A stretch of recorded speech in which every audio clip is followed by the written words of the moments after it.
యేసయ్యా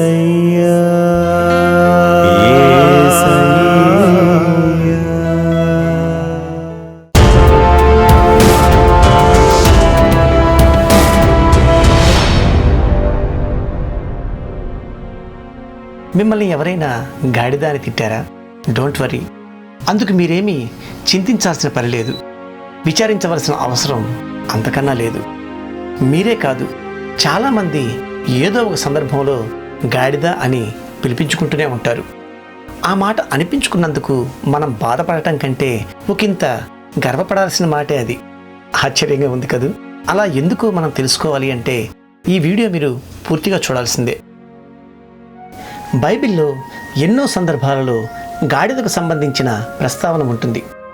దేవుడు తన పరిశుద్ధ గ్రంథములో గాడిదకు, గాడిద పిల్లకు ప్రత్యేకమైన స్థానాన్ని అనుగ్రహించాడు. ఆనాడు దావీదు మహారాజుకు ఆహారాన్ని మోసిన, కరువు కాలంలో యోసేపు తన తండ్రి కుటుంబానికి మూటల కొద్దీ ధాన్యాన్ని ఐగుప్తు నుండి తరలించిన, యెహోవా దూతను చూచి బిలామును హెచ్చరించిన, ఇవన్నీ గాడిదకే సాధ్యపడ్డాయి. అంతెందుకు, గాడిద పచ్చి దవడ ఎముకతో ఆనాడు సంసోను 1000 మందిని అవలీలగా అంతమొందించాడంటే అది ఎవరికి సాధ్యం? అలాగే దావీదు, ఆయన కుమారుడైన సొలొమోను, ఇంకా అనేక మంది ప్రవక్తలు గుర్రాలను కాకుండా గాడిదలనే తమ వాహనాలుగా ఎంచుకున్నట్టు బైబిల్లో మనం చూడవచ్చు. ఇంకా చెప్పాలంటే పరమ పునీతుడు, 10,000 మందిలో అతి సుందరుడైన మన యేసుక్రీస్తు నాడు యెరూషలేము దేవాలయానికి గాడిద పిల్లను అధిరోహించి వచ్చాడు అంటే మనకి ఈ పాటికి అర్థమయ్యే ఉంటుంది మన తండ్రి గాడిదకు ఎంతటి ప్రాధాన్యతను ఇచ్చాడో.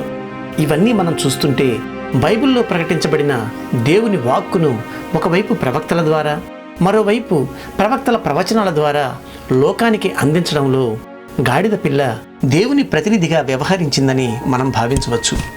అంతటి వైవిధ్యం కలిగిన గాడిద పిల్లను గురించి, గాడిద పిల్ల గొప్పదనాన్ని వివరించే ఆయా సందర్భాలను గురించి 3 ముఖ్యమైన విషయాలను మనం ఇప్పుడు ధ్యానించుకుందాం.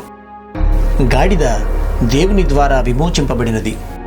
ప్రతి గాడిద తొలిపిల్లను వెల ఇచ్చి విడిపించి దానికి మారుగా గొర్రెపిల్లను ప్రతిష్ఠింపవలెను.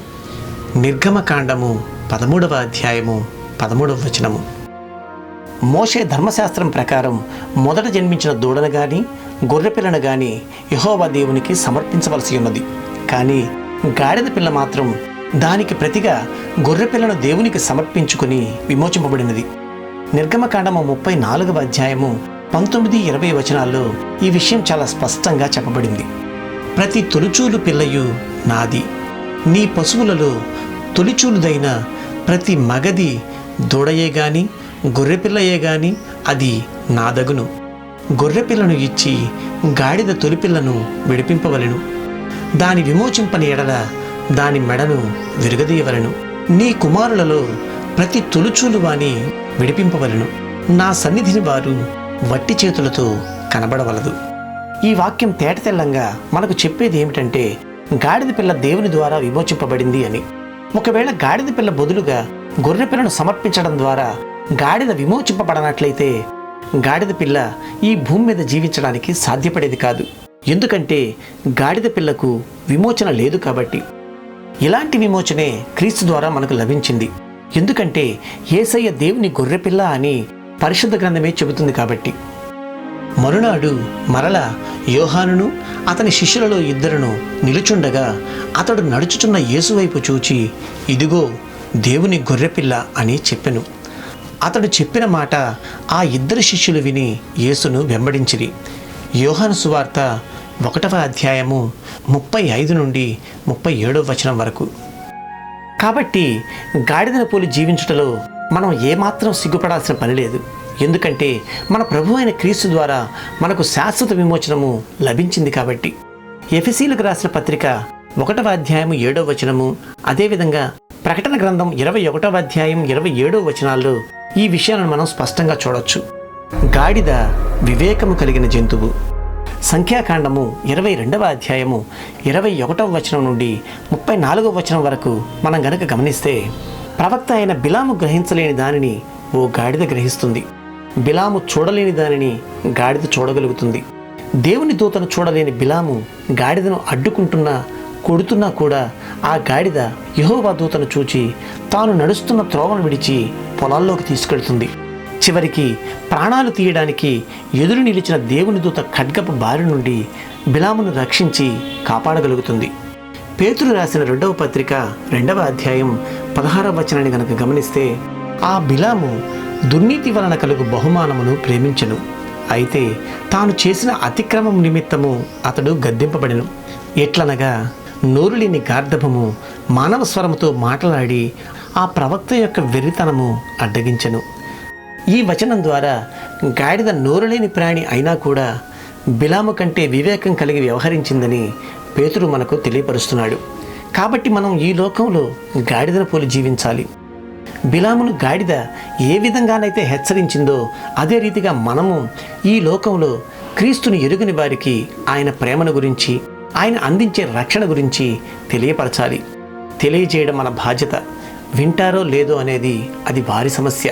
మనం తెలిసి యేసుని గురించి ప్రకటించకపోవడం మన తప్పు అవుతుంది అని మనం గ్రహించాలి. అందువలనే పౌలు కొరింథీయులకు రాసిన 1వ పత్రిక 2వ అధ్యాయం 6 నుండి 10 వచనాల్లో మన బాధ్యతను చాలా చక్కగా వివరిస్తున్నాడు. పరిపూర్ణులైన వారి మధ్య జ్ఞానమును బోధించుచున్నాము. అది ఈ లోక జ్ఞానము కాదు, నిరర్ధకులైపోవుచున్న ఈ లోకాధికారుల జ్ఞానమును కాదు గాని దేవుని జ్ఞానము మర్మమైనట్టుగా బోధించుచున్నాము. ఈ జ్ఞానము మరుగయ్యుండెను. జగదుత్పత్తికి ముందుగానే దీనిని దేవుడు తన మహిమ నిమిత్తము నియమించెను. అది లోకాధికారులలో ఎవరికినీ తెలియదు.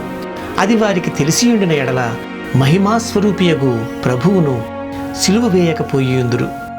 ఇందును గూర్చి దేవుడు తన్ను ప్రేమించు వారికి ఏవి సిద్ధపరచనో అవి కంటికి కనబడలేదు, చెవికి వినబడలేదు, మనుష్య హృదయమునకు గోచరము కాలేదు అని వ్రాయబడి ఉన్నది. మనకైతే దేవుడు వాటిని తన ఆత్మ వలన బయలుపరచి ఉన్నాడు. ఆ ఆత్మ అన్నిటినీ, దేవుని మర్మములను కూడా పరిశోధించుచున్నాడు. గాడిద పిల్ల యేసయ్యను మోసి బహుధన్యత నొందినది. సియోను నివాసులారా బహుగా సంతోషించుడి, యెరూషలేము నివాసులారా ఉల్లాసముగా ఉండుడి. నీ రాజు నీతిపరుడును రక్షణ గలవాడును దీనుడునై గాడిద పిల్లను ఎక్కి నీ యొద్దకు వచ్చుచున్నాడు. జకరియా గ్రంథము 9వ అధ్యాయము 9వ వచనము. మట్టల ఆదివారం నాడు గాడిద పిల్లను ఎక్కి ప్రజల జయజయ ధ్వానాల మధ్య యేసుక్రీస్తు యెరూషలేము నగర ప్రవేశం చేస్తాడు. ఆనాడు అలా యేసయ్యను తనపై ఎక్కించుకొని మోయడం ద్వారా గాడిద పిల్ల ఎనలేని గౌరవాన్ని సంపాదించుకుంది.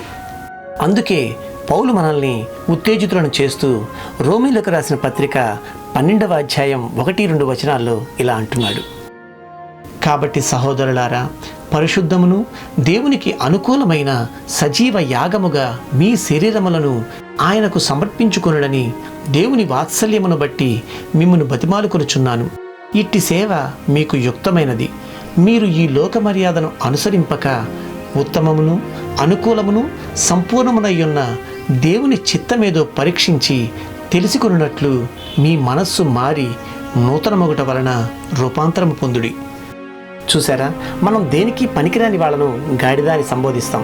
కానీ అదే గాడిదకు పరిశుద్ధ గ్రంథంలో మన తండ్రి ఎంతటి గొప్ప స్థానాన్ని ఇచ్చాడో చూడండి. అందుకే మన ఆలోచనలు వేరు, తండ్రి ఆలోచనలు వేరు, మన చిత్తం వేరు, ఆయన చిత్తం వేరు. ఆనాడు గాడిద పిల్లను విమోచించడానికి గొర్రె పిల్లను బలి ఇచ్చారు. ఆ తరువాత గాడిద పిల్లల వంటి మన కొరకు యేసయ్య గొర్రె పిల్లగా తనకు తానుగా బలిపశువుగా మారి మనకు శాశ్వత విమోచనము అందించాడు. విమోచింపబడిన మనం ఆయన కృపను మరువక ఆయన చిత్తాన్ని ఎరిగి ఆయనను మోసి ఈ లోకానికి దేవుని వాక్కును ఆయన అందించిన ప్రేమను పంచి సకల లోక రక్షణకు పాటుపడదాం. ఆమేన్. దేవుని పరిచర్యలో 6 శతాబ్దాలు నిర్విరామంగా పనిచేసిన బిల్లీ గ్రాహం 1957వ సంవత్సరంలో భారతదేశాన్ని కూడా దర్శించి సుమారు 40,000 మందికి రక్షణ సువార్తను అందించాడు. కోట్లాది మంది ప్రజలకు దేవుని సువార్తను పంచి యేసు ప్రేమలోని మాధుర్యాన్ని ప్రపంచానికి తెలియజేసిన బిల్లీ గ్రాహం మనకిక లేరు.